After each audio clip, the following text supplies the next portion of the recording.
In 1860, the Frankfurt Rothschild sealed a vault at 25 Grosse Friedberger Strasse.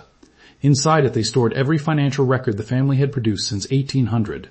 Sovereign loans, war bonds, private letters between the five houses, Frankfurt, London, Paris, Vienna, Naples.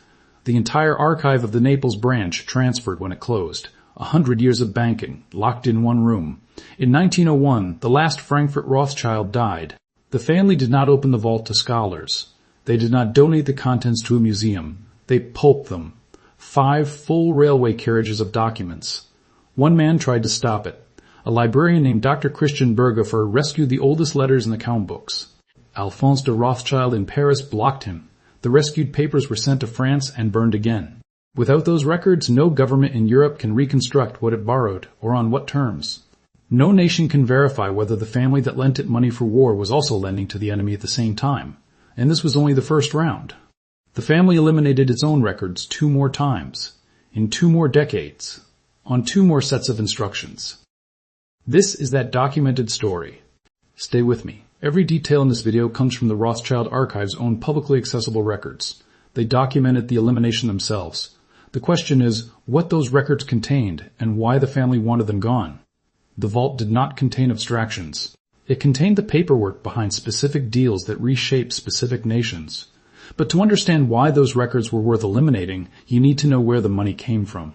Mayor Anschel Rothschild was born in 1744 in the Judengasse, the Jewish ghetto of Frankfurt. His family home was 11 feet wide. More than 30 people lived in it. Jews were prohibited from owning land, entering most professions, or leaving the ghetto after dark. He became a coin dealer, good enough to attract the attention of Prince William of Hesse-Kassel, one of the richest men in Europe. William's wealth came from a specific source. He rented his own soldiers, Hessian mercenaries, to the British Crown to fight in the American Revolutionary War. Thousands of young men sent across the Atlantic to die. William collected the payment. Mayor Anschel managed William's money. Blood money from rented soldiers became the seed capital of the banking dynasty. When Napoleon invaded Hesse in 1806, William fled. He left a fortune behind. Mayor Anschel hid it. He invested it through his sons, Nathan in London, James in Paris, Salomon in Vienna, Karl in Naples, Anschel in Frankfurt, 5 sons. 5 cities. 1 fortune built on the rental of human beings to fight a war on another continent. Mayor Anschel died in 1812. On his deathbed, according to family accounts preserved in London, he gave 3 instructions. Keep the business in the family. Never let outsiders see the books. Marry within the family wherever possible. The sons obeyed. Over the next century, 18 of 58 Rothschild marriages were between first cousins. Wealth stayed inside the bloodline. Secrets stayed inside. And the books, every transaction, every side agreement, stayed in the Frankfurt vault. By 1818, Nathan in London issued a £5 million loan to Prussia, the first modern sovereign bond, denominated in sterling, not Prussian thalers, with interest payable at any Rothschild branch across Europe. Every government bond issued since follows that structure. Nathan had another advantage. The family operated a private courier network faster than any government's postal system. Nathan knew the outcome of Waterloo before the British government did. When Wellington defeated Napoleon, Nathan used the information gap to buy British government bonds at rock-bottom prices. By the time the news reached the public, Nathan had already secured his fortune. But the Waterloo trade was not the most damaging part of the Napoleonic story. The Rothschilds had financed both sides of the war.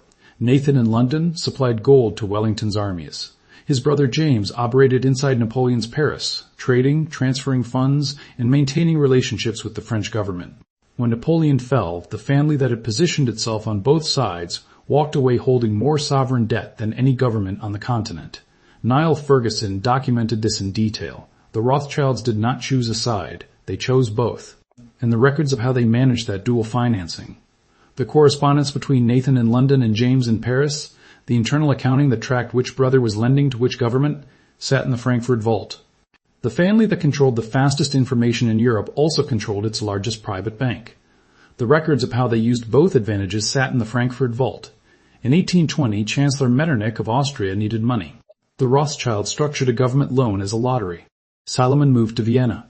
Austrian law prohibited Jews from owning property. He rented an entire floor of the Römischer Kaiser, one of Vienna's most expensive hotels, and ran banking operations from a hotel suite.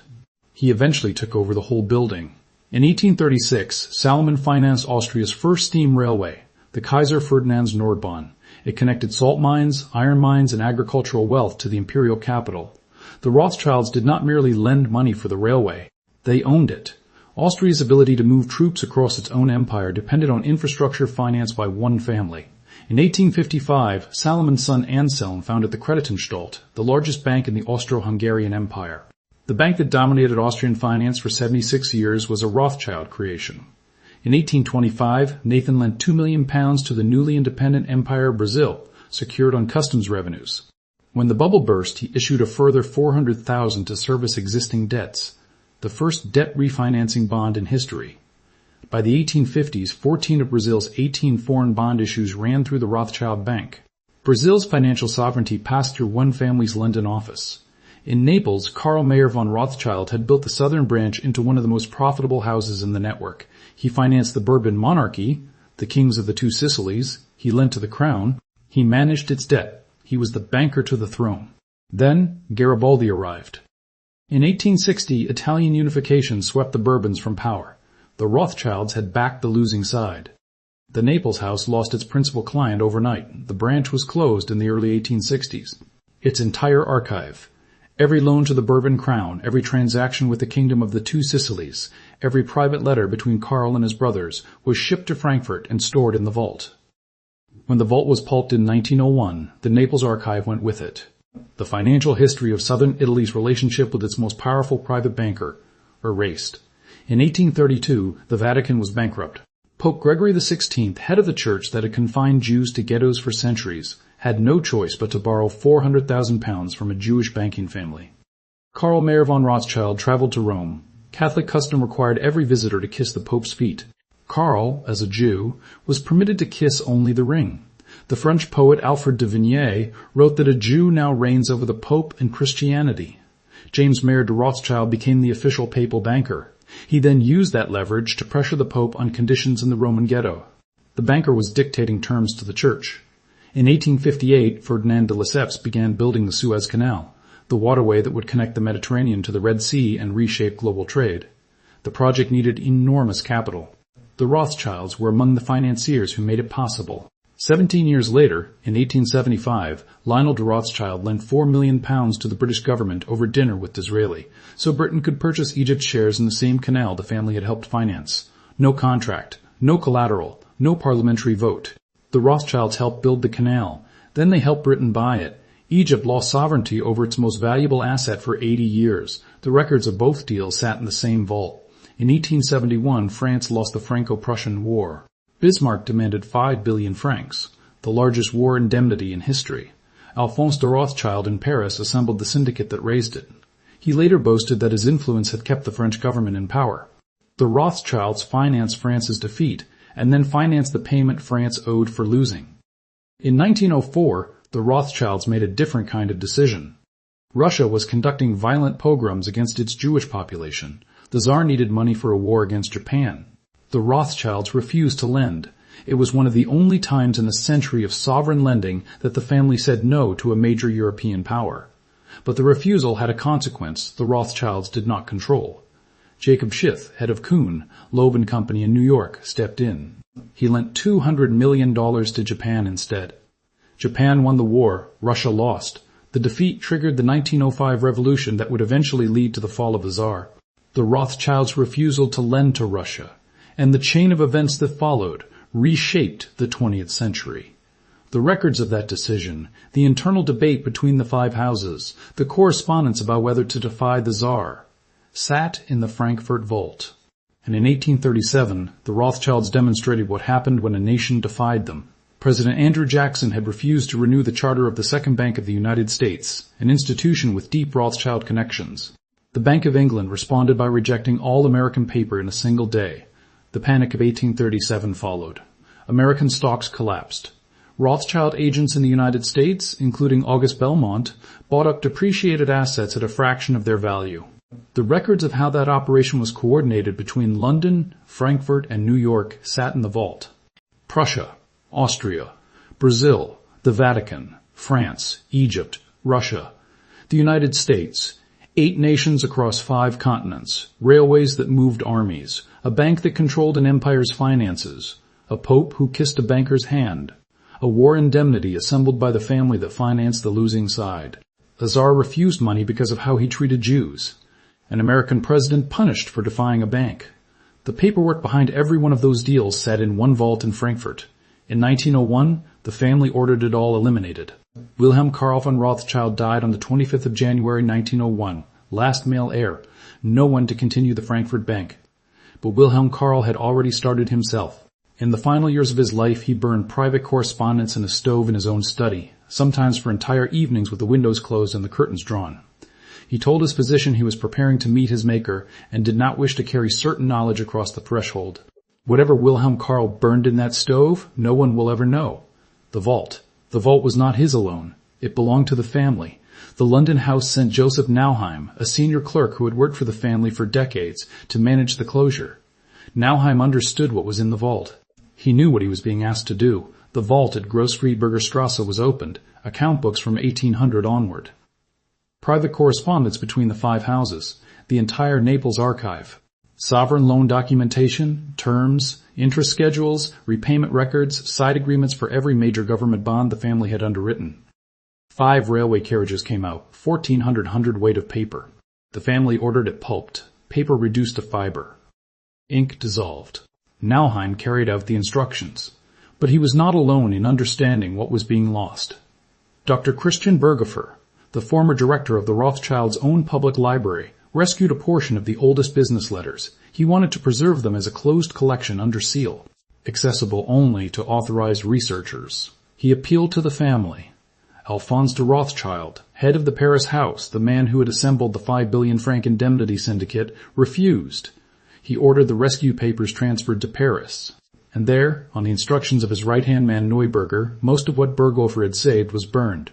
A librarian risked his position to preserve the record. The family eliminated it anyway, but German law required business records to be retained for 10 years after liquidation. Papers from 1890 to 1901 could not legally be touched. They sat in the basement of the former Frankfurt office, 11 years, waiting. A family that financed wars on both sides. That became the official banker to the Vatican, the British Empire, and Prussia simultaneously. Those records documented every term, every condition, and the family eliminated them. What do you think was in those documents? Tell me in the comments. The first round removed a century. German law preserved 11 years. The family waited. Spring of 1912, 11 years and 3 months after the Frankfurt house closed. The retention period expired. A man named Herr Ulmann gave the instruction. The records from 1890 to 1901 were shredded. Not pulped, shredded. Different method. Same result. Ulmann was acting on family authority. This was not an oversight. It was a scheduled elimination, carried out on the first date German law permitted it. They had waited 11 years. They exercised the right immediately. A small collection had survived both rounds, kept in Paris by the legal department in a special room on the Rue Lafitte, separated from the Paris house archives. They sat there for 28 years. In May 1940, the German army invaded France. By June, Paris had fallen. The Rothschilds had already seen what the Nazis did to Jewish property.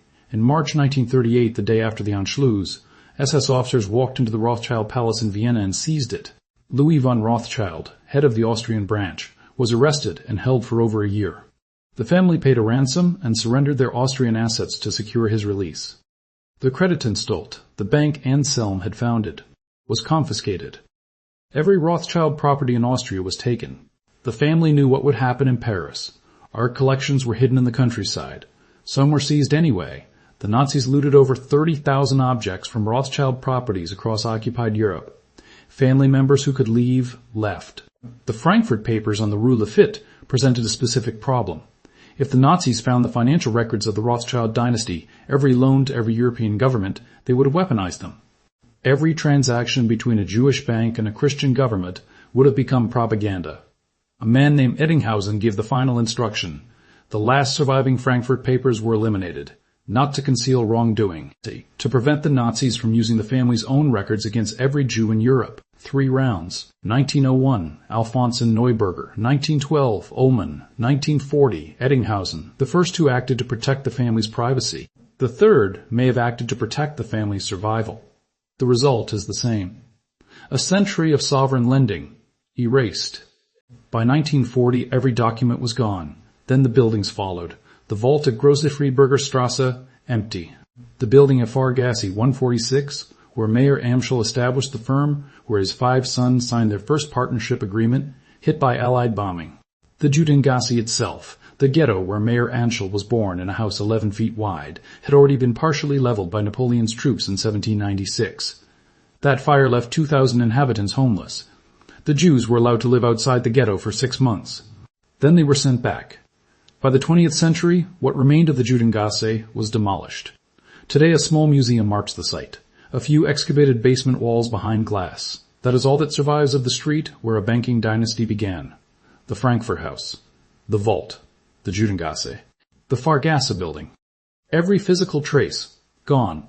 The family that began in a house 11 feet wide ended by eliminating 5 railway carriages of its own records. The street they came from was demolished. The vault they filled was emptied. The building they worked from was bombed. And the records that documented everything between those 2 points, the ghetto and the empire, are gone. 3 rounds, 2 buildings lost. But one man saved something. Joseph Nauheim did not eliminate everything he was told to.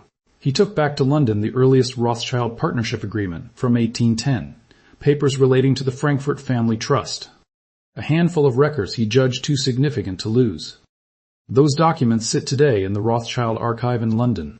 Niall Ferguson was granted unprecedented access to the London and Paris archives in the 1990s. His 2-volume history, The House of Rothschild, is the most comprehensive account ever written, based on what survived. Ferguson acknowledged the gaps.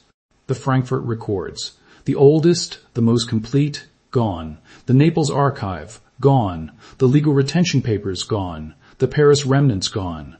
What survives is what London kept. What was eliminated is what Frankfurt knew. Frankfurt knew everything. The original house. The house that maintained the central records while the other 4 operated as branches. The vault was the family's memory. The family erased it. And it was not just Frankfurt. The pattern ran through every branch. Nathaniel, the first Lord Rothschild, head of the London house, left instructions in his will that his private correspondence be burned after his death. His executors obeyed. Alfred de Rothschild did the same. Papers burned on his personal orders. Ferdinand de Rothschild, builder of Waddesdon Manor, left written instructions for the same. 3 members of the London house alone, each ordering their own papers eliminated.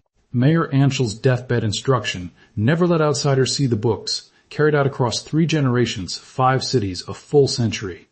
Now consider what the Frankfurt Gap means. Prussia will never know the full terms of the bond that created modern sovereign lending. The side agreements Nathan negotiated, the profit margin built into the structure.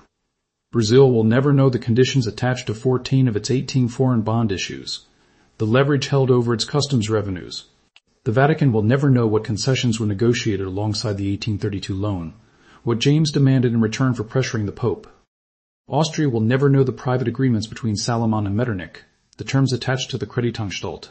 In 1931, that bank collapsed, triggering a global crisis that spread to Germany and helped bring Hitler to power.